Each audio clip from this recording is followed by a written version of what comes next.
I kind of just tried to keep the ball in. So kind of kept it in, and then it bounced out anyway. And he just stopped on that, and I was like, I just gulped. I was like, oh no, here we go.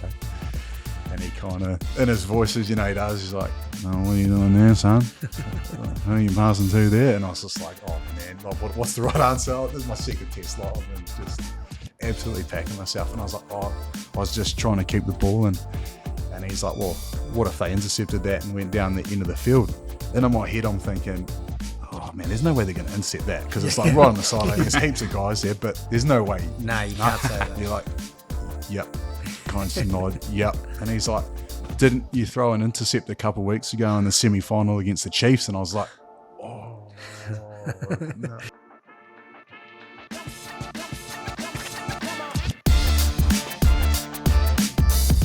All right, guys, welcome to Shinjuku. Ryan, thank you so much for coming along. Thanks for having me. Good to have you. And Matty, good to have you here as well. Thank As you. always, we're missing one of our members, sadly. This will flow a lot better without Will, I reckon.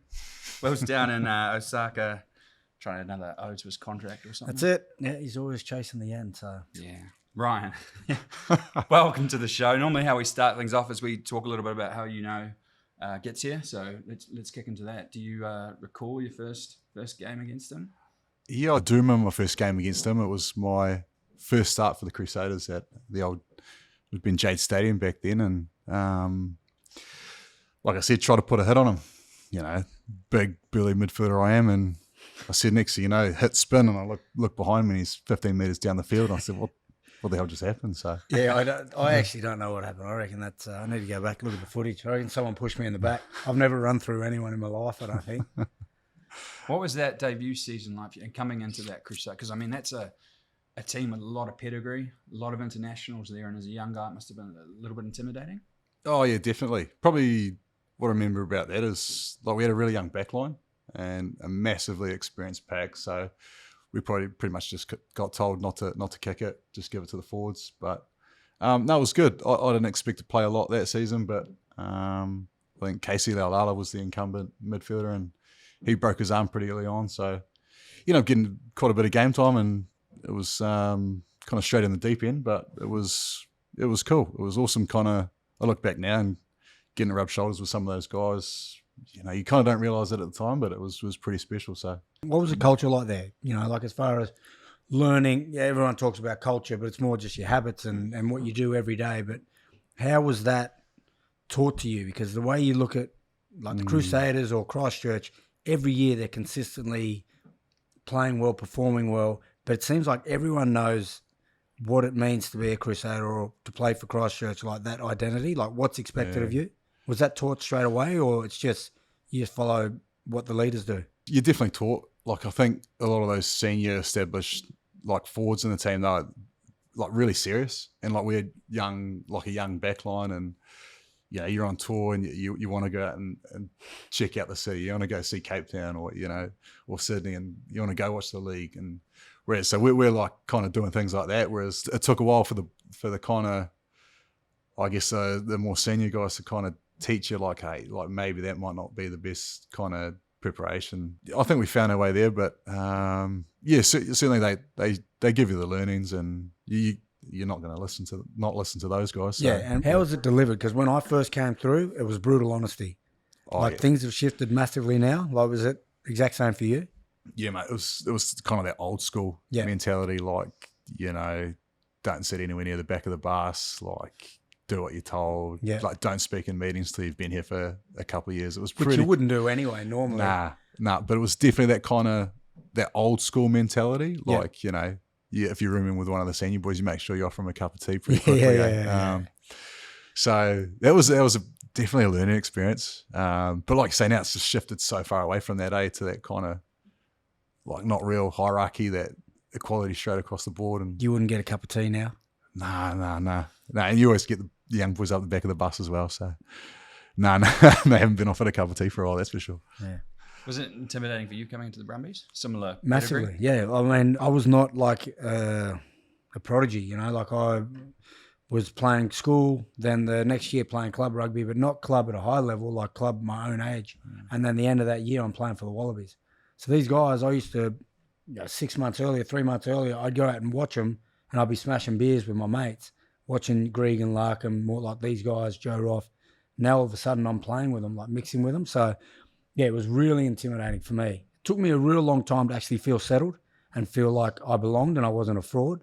For a long time, I felt like, what the fuck? What am I doing here? Like I don't belong here. And it's not until you start playing a couple of good games and the senior players start talking about what you can bring and add to the group in game plans that you start to feel like you belong. But yeah, it's massively intimidating for me. Similar situation for you? Oh, I completely agree. Yeah, like 100%. Like I remember playing outside Dizzy, and it's like you don't want to say anything because he's, you know, the best player in the world. So it's like, no, you make all the calls. Like I don't want to say anything, kind of. And it's like just 100%.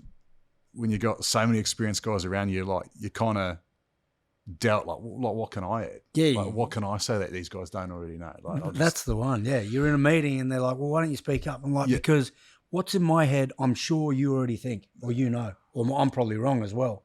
So you're just like, I just want to learn and listen and just worry about my role and not speak up because you might say something like, you know, like that's totally wrong. It's just like you just sit there. And also the mentality at the time was that, you know, you just sit there like, what am I going to tell Stephen Larkham? Like, you should throw me the ball this way. Yeah. Like, although he probably wanted that, that's just how I felt at the time. I felt like I couldn't do that until you feel comfortable, to actually voice your opinion. Do you get into sticky situations then? Because, you know, as a midfielder, you do have to be giving that communication to your number 10. Oh, mate, yeah.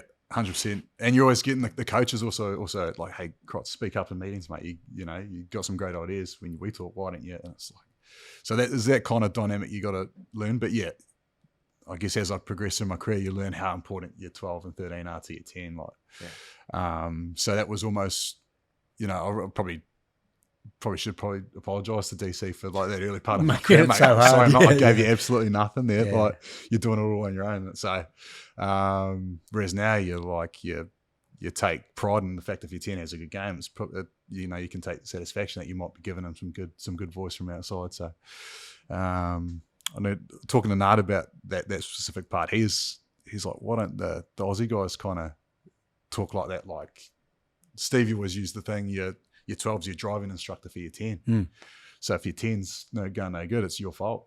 So he's like, I actually caught up with Bernard and we're talking exactly that. Like he's just saying how good it is to play with you, purely because if you told him if you don't have an option every phase, it's my fault. Yeah. You know, like if there's not an option that I'm giving you, even if it's just carry, pass to me, you're just making the 10's job so much easier. So I know he definitely appreciates that. You talk about good coaching. Your best coach? Oh, heaps. Like we're talking about, like you always, each coach, you'll pick something different on. Like no matter who, they'll all have great traits and you'll just kind of pick the best of each. But, like we talked about, like Razor stands out just, you know, because he is who he is and he's just himself and he loves it and he cares and he's and passionate. He everyone loves the dance, don't they? And he break dances. He's an awesome... Some of my best rugby memories have been under him, and and I'm really thankful for that. And also guys like Wayne Smith and all the All Blacks coaches, but Smithy was a real special one. Kind of, he connected with me really early on when I was playing first 15 rugby, and like I broke my ankle playing in the under-19s World Cup and in the final, and he came in to see me at hospital, but I must have been in for surgery, and he left a note, kind of, you know, encouraging me in my rehab, and then just connected with me through there. And next thing you know, he's coaching me in the AB. So it's pretty cool. Like, you know, when you get people that, you know, really care and want to connect, and you also really respect their rugby brain and IQ as well. You excited to see Scott Robertson as coach the All Blacks next year? Well, firstly, I think Fozzie will do a good job, you know, preparing them for the World Cup, and that's pretty exciting. Be a lot of boys hungry for a result after 2019, so that'll be special. But yeah, I think Razor will kind of have a really clear idea of what he wants to kind of bring to it, and I think some of his strengths that I've seen him coaching the Crusaders, I think that will really be applicable for the All Blacks role. So excited to see what he does. Yeah, just to go back to those early years of the Crusaders, 2009, you debuted for them, I think. I think so. A couple of years later, 2011, you had Super Rugby final. What was that season like for you guys? Because it was obviously a tough year off the field. Yeah, it was crazy, eh? It was really strange. Like just the kind of disruption with the earthquakes, and I think adversity kind of grew the group, and it was a pretty good effort to make it that far, and just unfortunately we couldn't go one more. That one stung for sure. That one stung. You didn't have a home game, so games that were supposed to be at home, where were they played? We had to move our training base out to Lincoln, so it was just kind of out of Christchurch, and then our home games were up in Nelson, so that's probably about like a 50-minute flight from Christchurch. Oh, wow. So it's pretty much up there every home game. It's good. It's a good track. Awesome. And then just hotel living the whole time. Yeah. Pretty much, man. Yeah. That's tough for the packing. Yeah. You just don't unpack. Yeah. Just chuck the clean washing back in it and get it ready to go, yeah. You mentioned Sonny there coming in. A lot of hype, obviously, around him when he first... I mean, he'd spent a few years in rugby at that stage, but what was it like internally within the team when Sonny was coming into the side? Oh, it's good. Obviously, as a midfielder who probably lost his spot to him, it was a bit frustrating, but that's just the way it goes. It was awesome. It was pretty good he came into such an experienced group. Yeah. And I think it really helped his game and probably prepared him well for going into the ABs. So no, it was good. He's a great dude. Like he's a top man. Like get along really well. Talk a lot of league with him. Get a lot of tips for my fantasy teams from him. So that's always helpful. But yeah, he's a top man. I got a lot of time for him, and it was cool kind of getting to know him initially, because he is kind of, I guess, bigger than the game in some respects. He's pretty bit of a superstar, and just probably the cool thing was kind of seeing his professionalism as well. Yeah, he's really, really professional, and how he kind of looks after himself and how he trains, and and also seeing him just evolve as a person, as a human, kind of, even when I see him, towards back end of the ABs and stuff, and just seeing the awesome kind of husband and father he is now is pretty cool. A lot of that comes out of Crusaders, that type of line. Like, we're here to make good rugby players, but even better people. Like that whole no dickhead policy. Like, is that a big part of it? I think it's a massive part of recruitment. Like, character's a big part of recruitment, as well as rugby ability and toughness and things like that. But teams you've been in, the guys that you don't stick around if you're a baddie very long, eh? So you stick around a little longer in Australia. I think we don't have as much depth. Well, you got Aussie rules in league poaching everyone as well. Yeah. So Crusaders, it is it's character's a massive part. And Christchurch as well, small town. Like if you're a bit of a knob, you're not going to fit in and stick around long. And a couple of years later, 2013, you made your All Blacks debut. What was that sort of build up like? Because you weren't named in the initial squad, I don't think. You were an injury replacement? Yeah, that was crazy. Someone got injured. Snakey had to go home. Yeah. Conrad had to go home midweek, I think. And then, so I know Shandy he's like a family friend. He's the AB's manager, and he rings up. He's like, you got your passport ready? You're coming to, I think we're staying out at Homebush. We're playing in Sydney that week. And he's like, yeah, you're on the next plane. So I was like texting mum, ringing mum and dad. Hey, you might want to book some tickets. So get there, absolutely packing myself. Like Gits was talking about before, when you go into a new environment, especially one you're kind of the guys around you, I feel them from Super Rugby, but man, I was just so nervous. I can't even remember the week really, if I'm honest, just shitting myself, nervous. I had a couple of mates that were over in the UK kind of doing an OE, and they were always like, oh, if you ever play for the ABs, we'll be at your first test no matter what. So I kind of, once I got over there and thought I might be playing, shoot them a bell. One of my mates on the piss in Wales, a couple of them are living in London. Next thing you know, they're booking flights back. One of my mates, he lives in Adelaide, so they're all kind of talking to each other, getting flights to Sydney.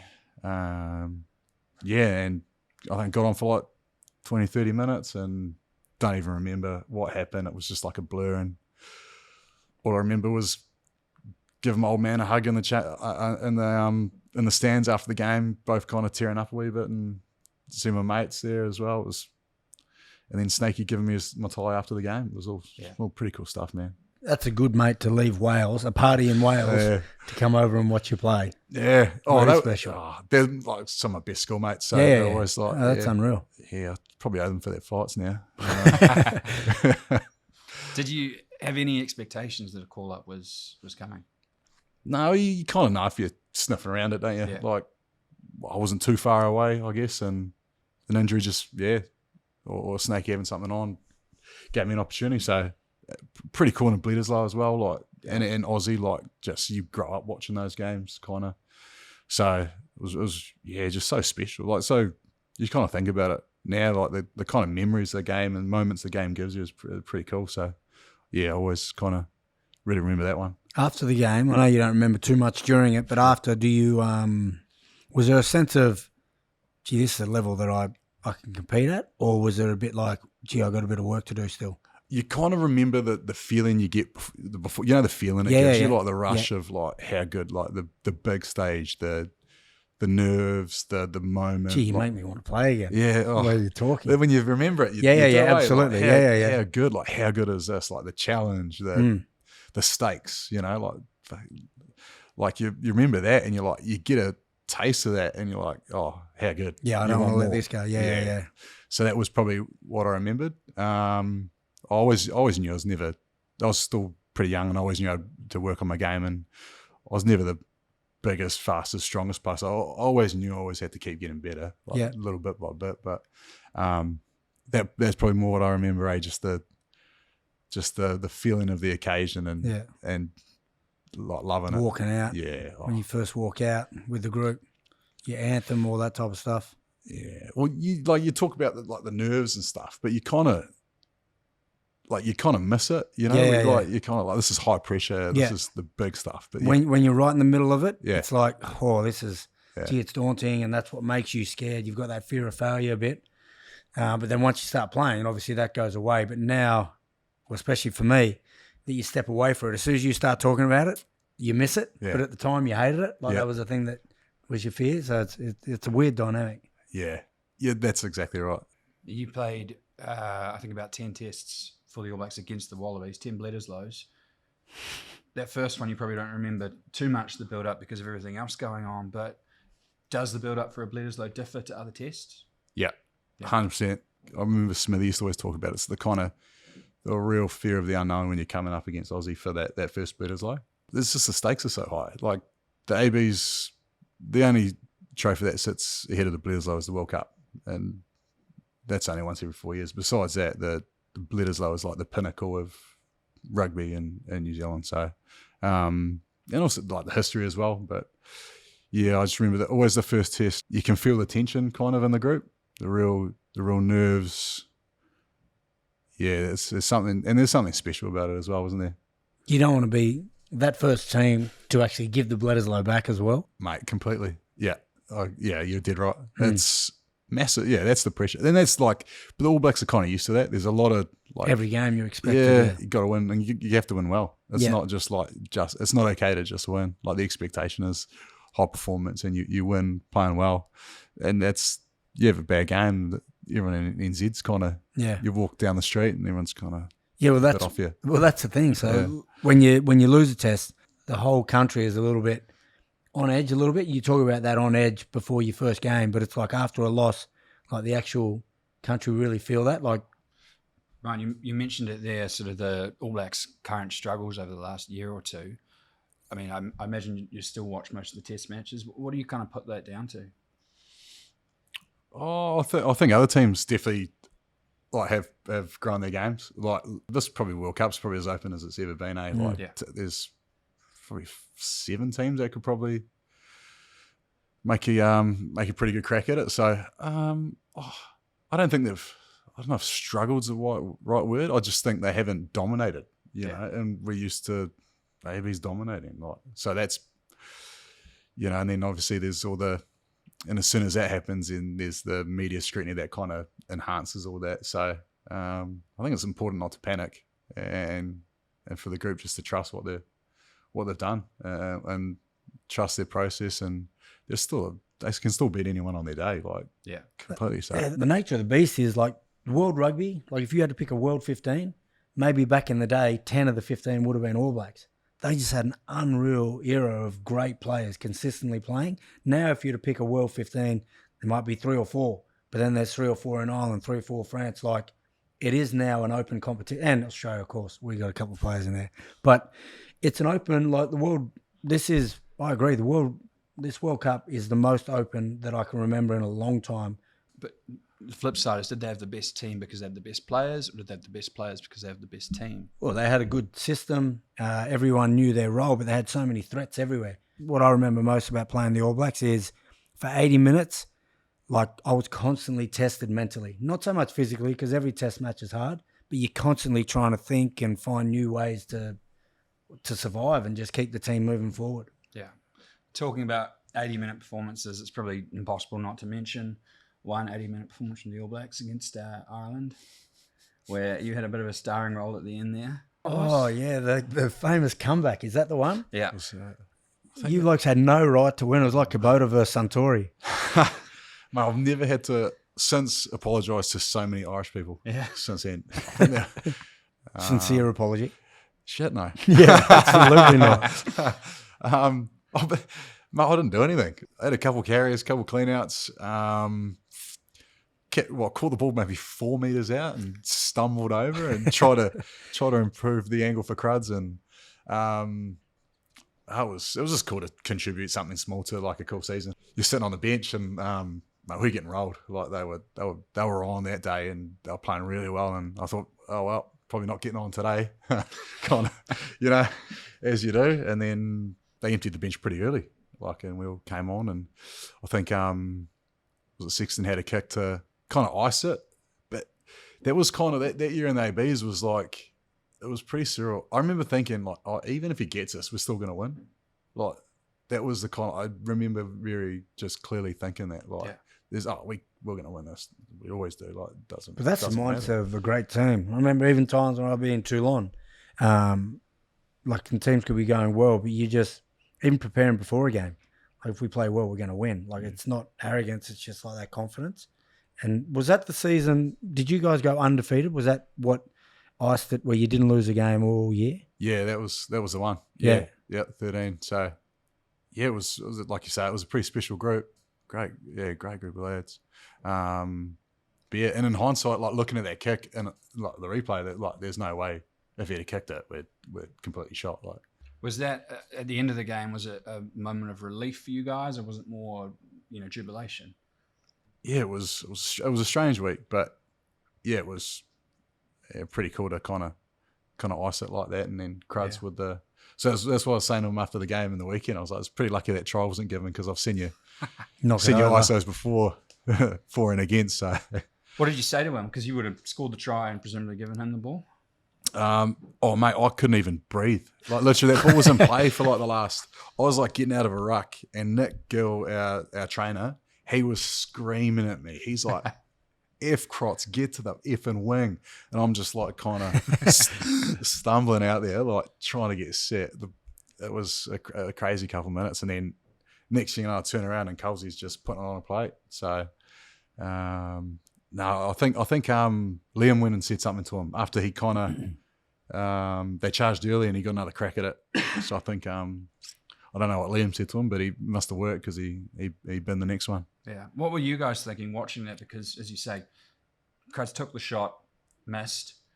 Did you guys think it was over then, or were you already sort of watching the ref at that stage? Yeah, you watch it. You could see because you kind of know from previews for like Super Rugby, you kind of get to know other guys like kicking for when to charge down kind of thing, and you kind of knew he kind of had that.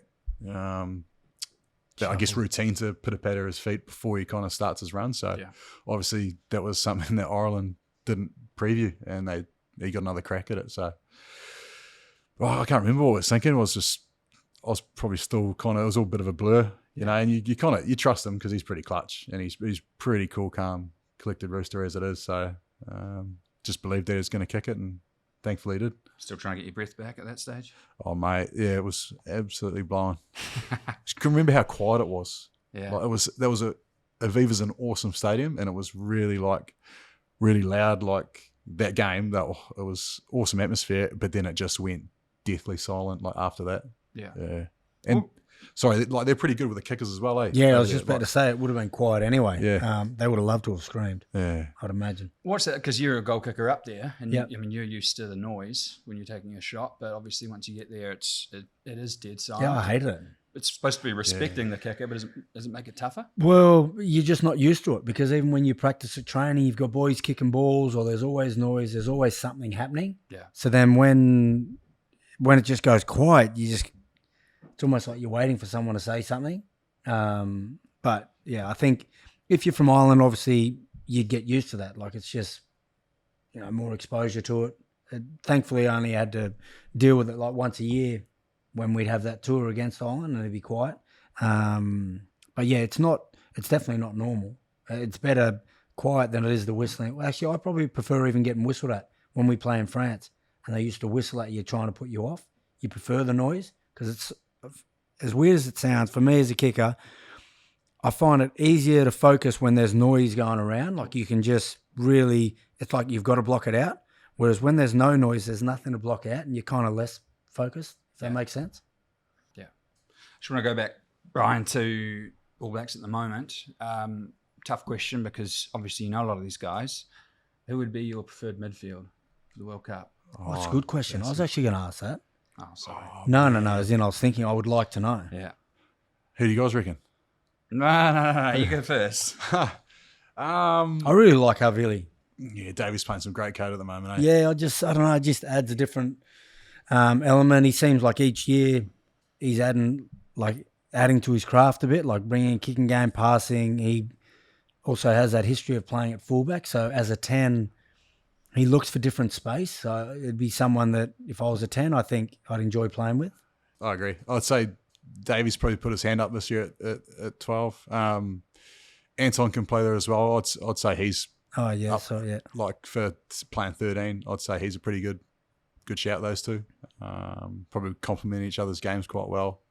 I got a lot of love for Jack Goodhue as a player. Oh yeah. Hopefully his body's coming right in time. But he's a very good defensive centre and very smart, like a very, very intelligent kind of, great running lines, great reads, good communicator, very good kind of square running lines and catch pass. So like I'd say those three guys, if they're all fit and playing well, they're a good chance of being there. I think also Geordie as well. Geordie's they like him at 12, his size and also a big boot. So mate, any two of those four will do the job. Rico as well. And Reeks as well. Yes, Crocky, yeah. How could I forget about him? He's too fast to be a midfielder, isn't he? Chuck him on the wing. What's your read on Roger? How do you think his time's been in New Zealand? He's done well. Yep. Like to come from a different code and to play absolutely. rugby. Like you haven't played both. What do you reckon? Easier to go from rugby to league or league to rugby? I think they're two totally different games. Yeah. Everyone says like how close they are. Like as in, if you could play league, like he'd be easy to go to union. Yeah. It's so different. Yeah. So it's rugby league. It's basically a line out every time. They're back 10 metres, you're 10 metres. Like it's so much time. But it's also, there's so much more physicality as well. So I'd get killed. I don't reckon I'd get through 5 minutes of that game. Like they just target me, spot me, just work me over, I'd imagine. Do you think 12 is probably the best spot for him? Man, I don't know. I reckon his ball carriers he's a great ball carrier. Yeah. Like his footwork, his ability to get over the game line and beat defenders, awesome. Like really impressive watching. Probably just like learning the game. Yeah. He hasn't hardly played. Like so for him to have made the All Blacks is really, really impressive given his, time in the game. So a lot of admiration for him. He's done well. But obviously he's made the decision to go back to rugby league and he'll be a welcome addition to the Wobos. Yeah. And talking about midfielders, you came into the All Blacks. I know you said Conrad was injured, but Conrad Smith, arguably one of the best midfield combinations professional era. What was that like for you to learn off them? Oh, awesome. So, just could not speak highly enough of both of them. Like, honestly, probably like coming in, a little bit intimidated, guys like Ma, like played against him heaps, but he's a pretty intimidating rooster. Like, but then you're rooming with him for the next tour and he's just so good. Just took me under his wing, like learn a lot off him, like mini teams and like how you kind of. So we're the middies, and he was kind of leading that, and we go for coffees and do our goals together and plan our weeks together, and preview together, and kind of learn a lot off him with that I kind of took forward with other teams I've been in. So like, and he's a top team man. Love him, absolute champion. And then Conrad, probably the smartest guy I've ever kind of seen, especially defensively, like the way he would read, the way he would talk.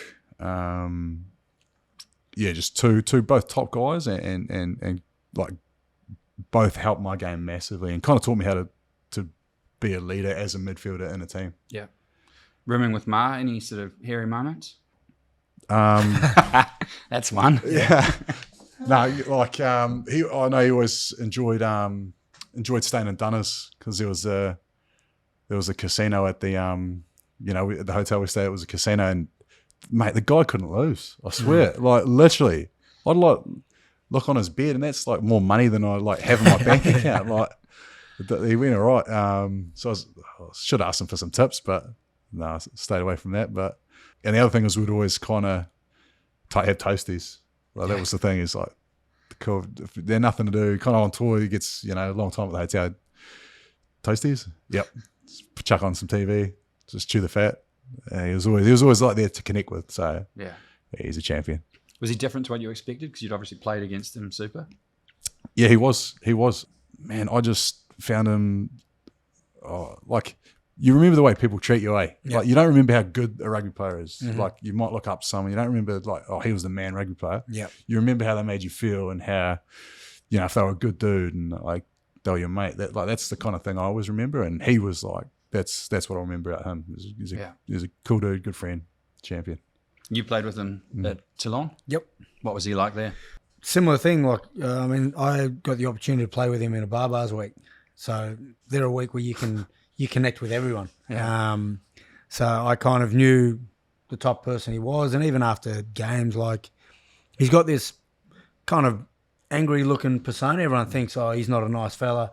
I almost just thought as well, I just thought he's a bit of a cranky prick. But then when you get to know him, I think that adds to his game. He likes to be the intimidator. So when he's on the field, it's almost like, yeah, I'm the man, I'm Martin Onu. But then when you get away from the field, like he's just a nice, cruisy fella. No, I got a lot of time for him. And similar thing, we connected really well, really quickly. Yeah. Still now, I still talk to him a lot. He's in America. We cross paths. There. As soon as you see him, it's almost like no time has passed. You're just mucking around, having fun with him. I got a lot of time for Mike. I think he's a great fella. Really good family man, good values. And another fella, I think if you show him you care, he has a lot of time and care for you. Yeah. And when you guys played together, was it 10-12? Yep, 10-12. Yep. And we had Buster Road 13. Yeah. So it was easy. I never ran. You just play these boys. Yeah. What was that? I mean, communicate. We talked about how good this guy is. What was he like as a communicator? Really good. Yeah, but we had a good relationship as well. So I think once you can be honest with each other. Like I got a lot of respect for what Ma had done for the Wallaby, for the All Blacks. But once you're over there, you're playing on the same team, and if I didn't feel like I was getting enough voice from him, I'm like, Ma, you need to speak up. He's like, oh, yep, so G, I got you. And from then on, he's fine. Or other times he'd say, mate, you got to play me there. Like just being honest and brutal about what we require from each other on the field, because we had that level of respect. And then as soon as it was over, like, the game was over. So, yeah, he's a great communicator. You can see why, he's considered probably one of the best 12s to ever play. Yeah. He'd been around for a wee while before you came into it. The guy that you'd looked up to sort of before you'd even become a professional player? Like we're different kind of 12, Yeah. like we're third at midfielder. Like I looked up to guys like Gits, O'Driscoll, like DC when he was playing 12. Yeah. Like Mertz was my hero growing up. Like I used to play 10 at school kind of thing. So like I was more the kind of the shiftier, skillful, speedy kind of midfielders that I kind of grew up looking up to. Yeah. And just looking at your first few years running the All Blacks, you sort of got in there through injury and you managed to sort of hold your own in there for a wee while. You played a few tests throughout 2013, 2014. 2015, you missed out on the World Cup squad. What was sort of that period like for you, having to sort of come to terms with that? At the time, it was so shit. But in hindsight, best thing ever happened to me, probably. Yeah. Yeah, like adversity, well, you call it adversity, missing out on a team, not really adversity, but like when shit doesn't go your way at the time, and it sucks. Like you're like, is this the only World Cup I'm ever going to get a chance to play in?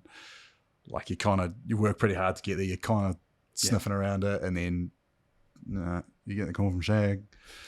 Hey, sorry, mate.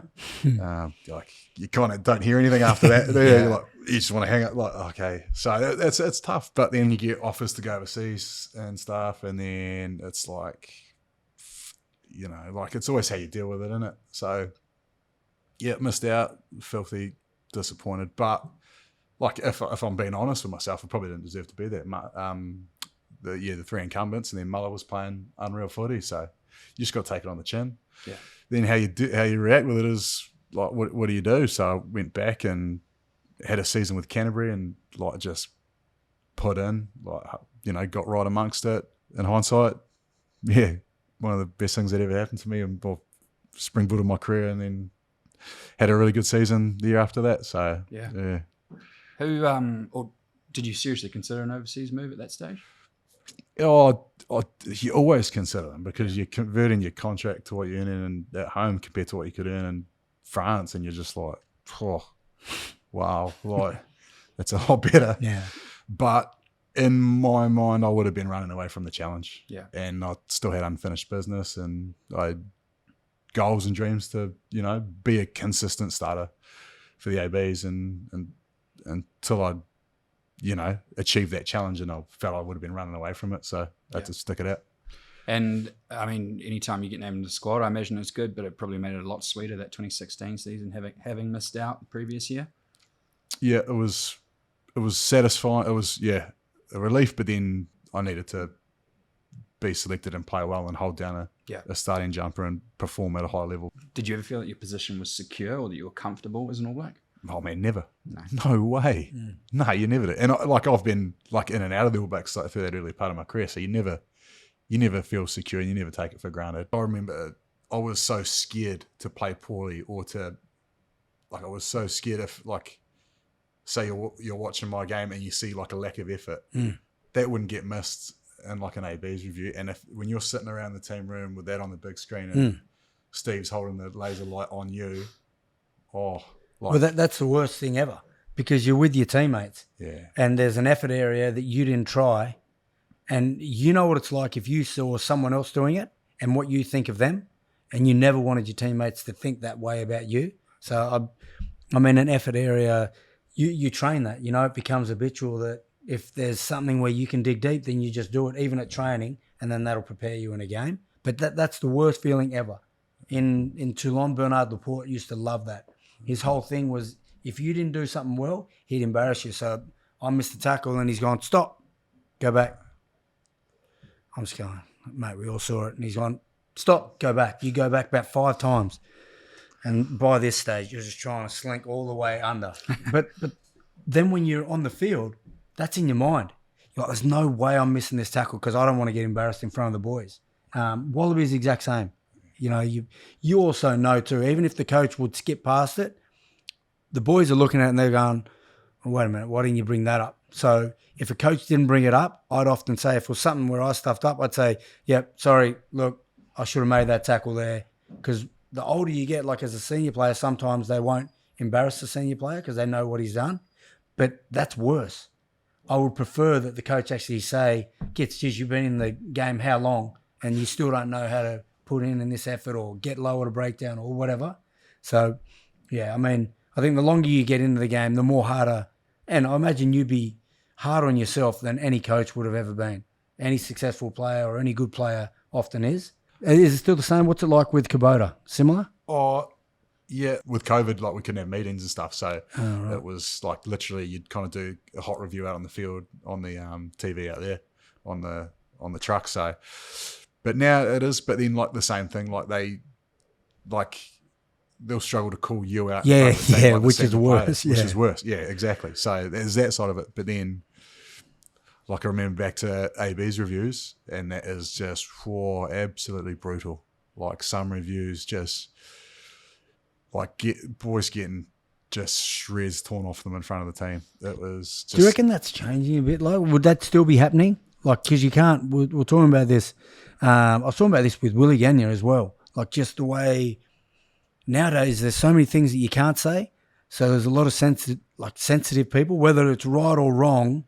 Like back in my day, you knew that if you stuffed up, because they told you and they embarrassed you and really had a crack at you. Did you feel a shift while you were ever in the All Blacks? Yeah, definitely shifted away from it. Yep, 100%. Like, so early on that 13, 14, 15, maybe a wee bit of 16 as well. Like that was just the years you strap your bulletproof vest on before you walk in that room if you knew you'd you'd messed up. And a lot of it was, but the reason for it was good. Like it was for learning, and it wasn't ever personal. And you certainly learned. Yeah. But yeah, it's definitely shifted away from that now, I think, like you're alluding to. So, but yeah, those, you never forget it though. Like you say, you learn. Yeah. Do you have any specific memories of times you had the shreds torn off you? Oh, 100%. You never forget. I still have nightmares. Steve's voice just, like my second test, we played Japan, and I was kind of getting tackled out, and I kind of just tried to keep the ball in.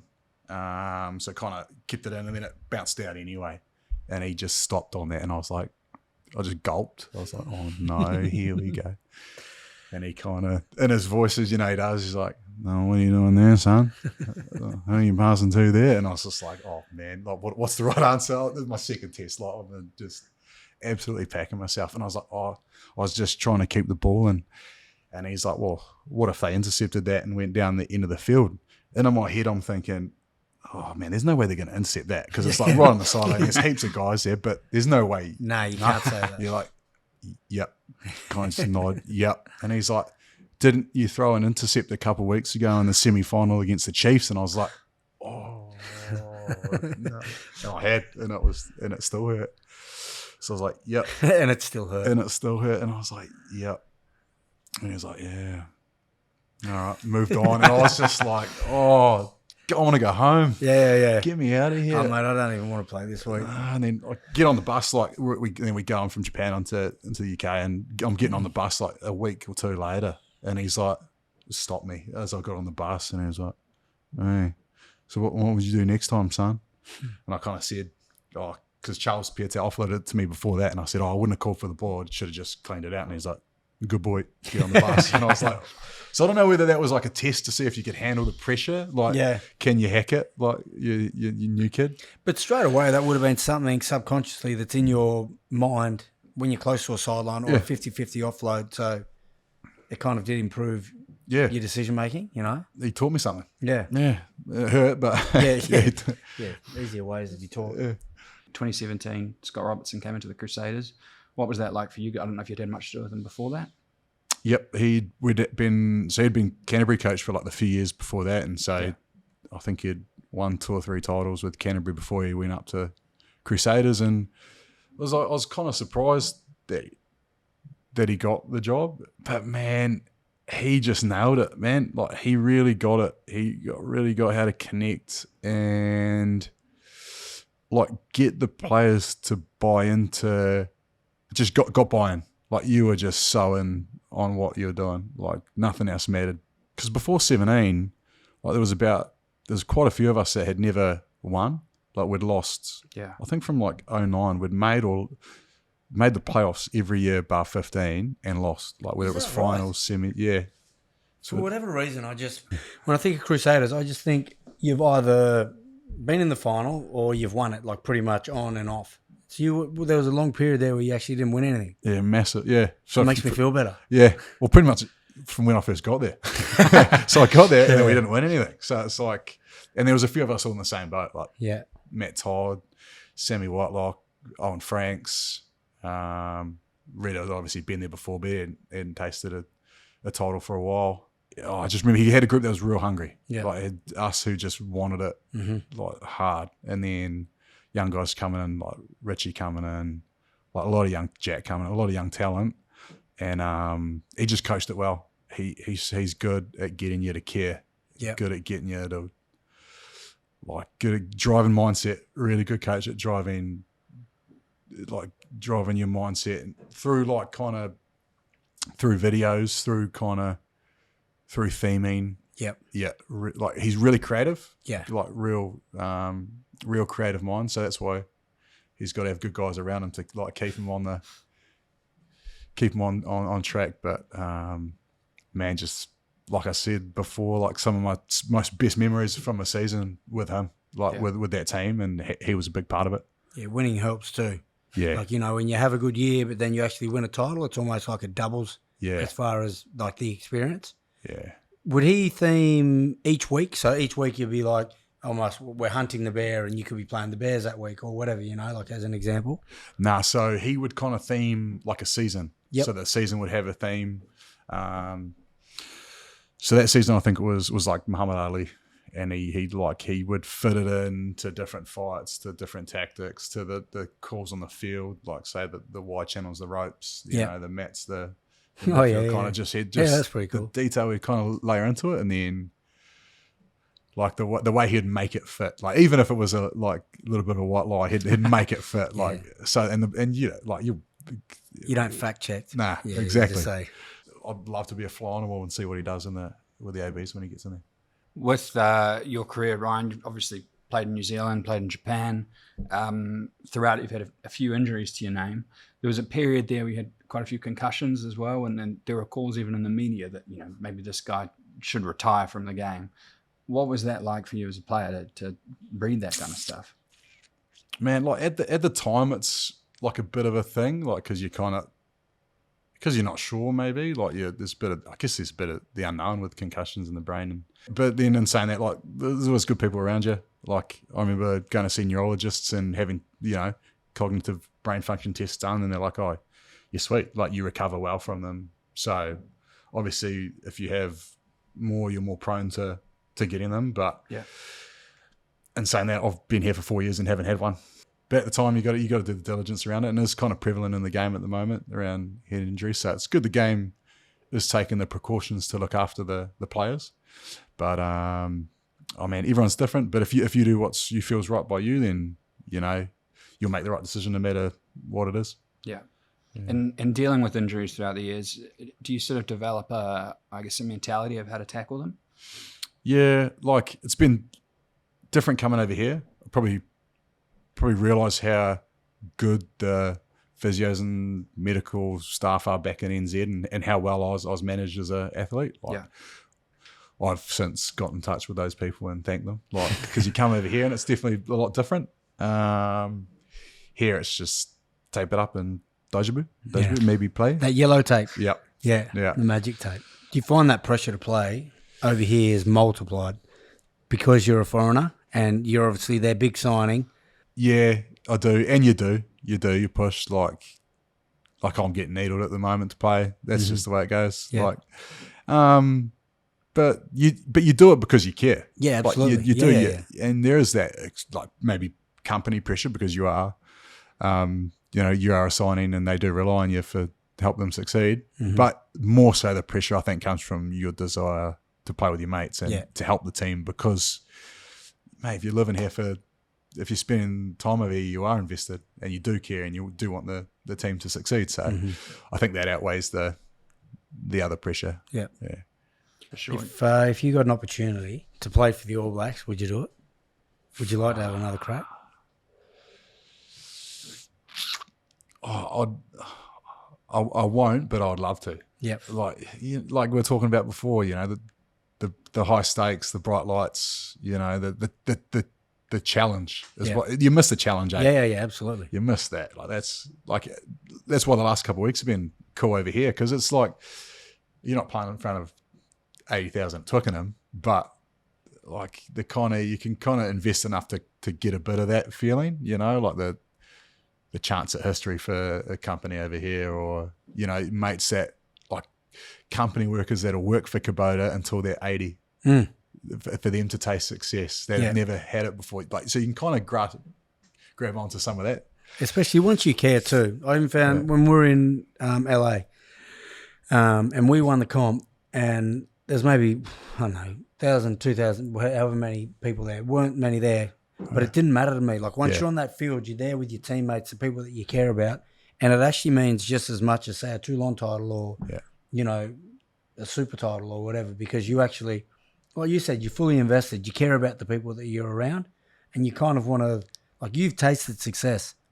Some people at Kubota have never had that feeling where you've won the title, nothing else matters, and you've actually achieved your ultimate goal.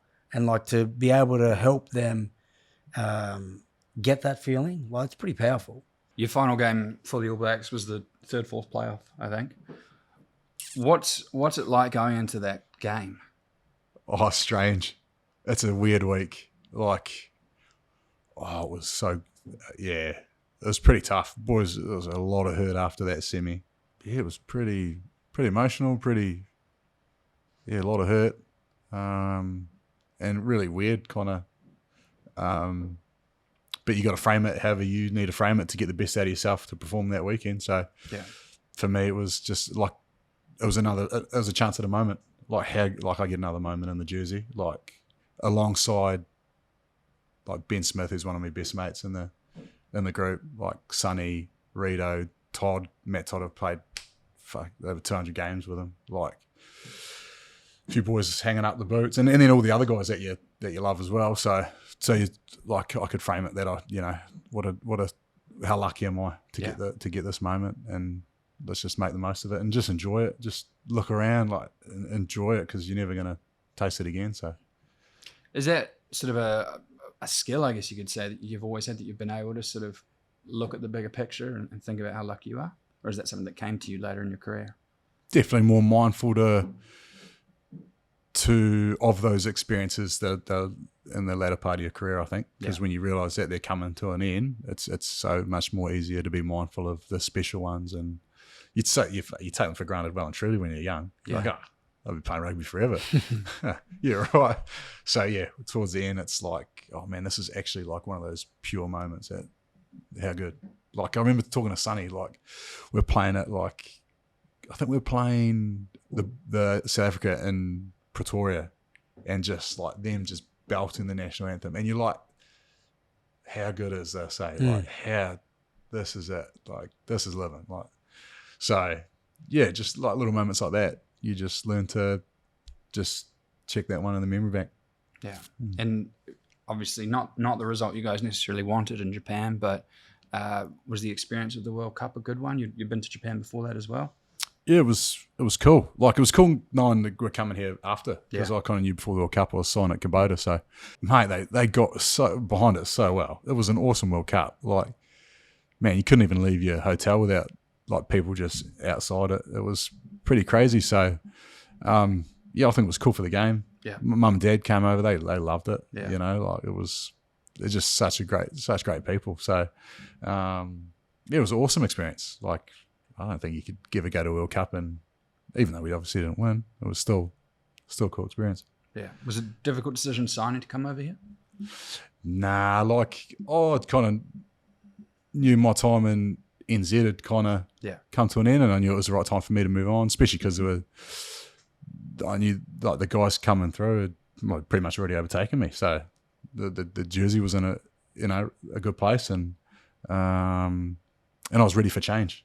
Like, been in New Zealand a heck of a long time, and only Crusaders, Canterbury and ABs, was time for something new, and was lucky I got the opportunity.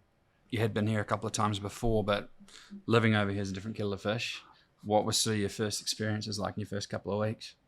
Oh man, like just everything. Hey, like doing the groceries. Like, what the flip is going on here? Like, filling your car up. Yeah. Which one's the right one to do? Yeah. Even getting a phone. Something as simple as trying to just get a SIM card. Yeah. Opening up a bank. Like, no, there's so many challenges. The best thing that they've got here in Tokyo that I love is always a picture with whatever, at a restaurant, there's always a picture there. So you know what you're getting, because I can't read anything. Yeah. And I was similar to you. I thought for sure Tokyo, big city, they're going to have a lot of English. There's hardly any English. You very rarely will find someone that can speak good English, which I know we're in Japan. You'd probably think they'd speak Japanese, but like in Paris, like there are a lot of people that actually speak English there, like big cities like that. So that was the biggest thing for me, just trying to navigate my way around. Like, but having said that, you obviously love your time here. Like, it's a great country. People are unbelievable. Yeah, loved it. Yeah. Loved it. Like, it's such a good place. Like, Tokyo's awesome. Like, always something to do. Loved it as well because of the group we've been here with. Like, just a top group of lads. Still need to do the go-karts. Yeah. You get here 4 years ago. Yeah, we'll do that. Yeah, Guess yeah, so like you a go week past. before you go home. Yeah. I still haven't done it. Like eating out. Like, I don't mind a feed or a coffee, and there's just always somewhere to go. What's your favourite Japanese food? Oh, yakiniku. Yeah. Oh, Like, yeah, mate, definitely. What about natto? Have you ever had a crack at that? No, that's the beans. The sticky stuff, yeah. The boys had to eat that for Fear Factor AVs once when we were here. And like, you go to lunch, boys like, yeah, mix it in there, right? Yeah. Oh, mate, I've tried everything. Egg, they say put it with rice, now throw some soy sauce on it. Nah. It's the consistency. Yes. Where it's almost like spit for me. Yeah. I just smell it. Yeah. Nah. So you can't get around that? No, no way. No way. Yeah, no. But like pretty much everything else though, like food here is unreal. Like sushi, like you think you have sushi back home. No. Not the place. No. Like sushi, yakiniku, like, oh man, okonomiyaki. Yeah. Like, just everything's good. And it's such a cool way to socialise over here, eh? Mm-hmm. Like, and the Japanese boys love it when you give their food a nudge. Yeah. Like, you say you like their food, they're like, Oh, you like that one? Okay, come with me. Yeah. Yeah, I'll show you one. yeah, And so this will be your last year, is it, Kubota? yeah, it's my 4th season. So I didn't think I'd be here for 4 years, man. Yeah. Well, I was like, oh, yeah, do a couple and, shoot home. But I've just loved it. And, yeah, grateful that they've signed me on. And, yeah. But just you're feeling like it's not your body, it's just more to get home, want to be with the family or... Yeah, it's, I got to get home to Bit the of family. everything, yeah. So, like we were talking about before, if my second daughter was born, she's almost 1 now. So, Mrs. didn't come back for this season.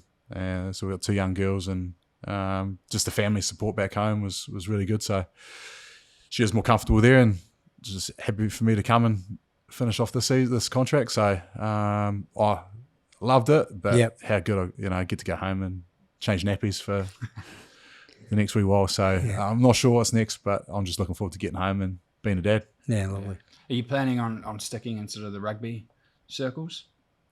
Yeah, I'm not sure. Like I've really got no clear direction out of the season. Like I love the game, but also what the game gives you around the connection and the camaraderie. So I think I'll find that pretty tough to let go of. Like if I'm being honest, because that's the reason why I play. Like a lot of guys play for win titles or trophies and stuff. Like Cash. Some people play for cash. True.